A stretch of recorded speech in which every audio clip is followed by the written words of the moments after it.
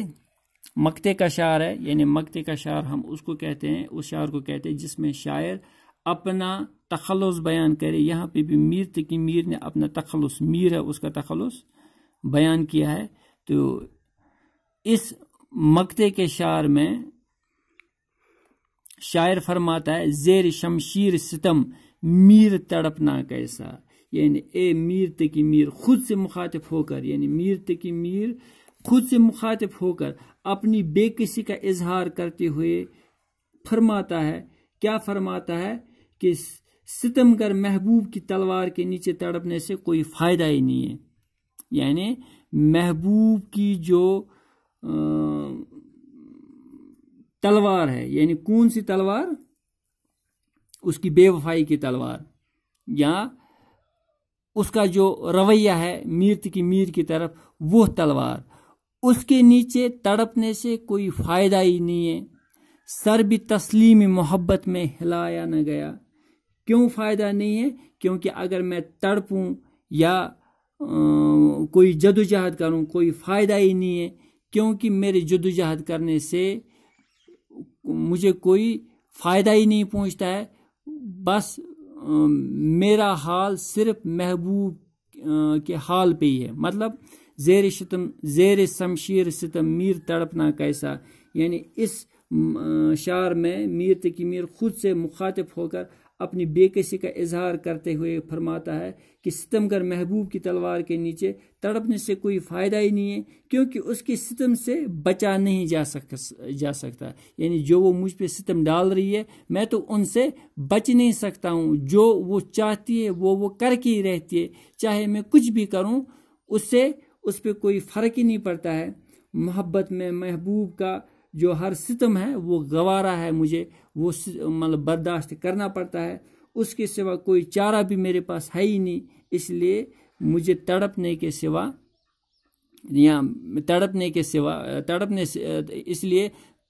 سے مجھے کوئی کچھ حاصل نہیں ہوگا، تو مجھے چپ چاپ کر کے یہ ستم سہنے ہی ہیں۔ اس لیے میر تقی میر کہتا ہے زیر شمشیر ستم میر تڑپنا کیسا، سر بھی تسلیم محبت میں ہلایا نہ گیا، یعنی یہاں پہ میر تقی میر اپنی محبت کی بے بسی کا اظہار کرتے ہوئے یہ باور کرانا چاہتا ہے کہ میرا محبوب جو چاہتا ہے وہی کرتا ہے، میرے تڑپنے سے اس پہ کوئی اثر ہی نہیں پڑتا ہے، اس لیے میں بھی چاہتا ہوں وہ جو چاہے وہی مجھ سے کروائے، میں وہی کروں گا جو وہ مجھ سے چاہتی ہے، جو وہ مجھ سے چاہتا ہے، اس لیے میں تڑپوں گا نہیں، کیونکہ تڑپنے سے کچھ حاصل نہیں ہوگا۔ تو یہ ہوئی میر تقی میر کی دوسری غزل کی تشریح، اور میں چاہتا ہوں آپ یہ ویڈیوز مسلسل دیکھتے رہیں، میں آپ کے لیے مطلب اگلی ویڈیوز میں ان دونوں غزلوں کی تشریح مہیا کروں گا۔ فی الحال آپ کے لیے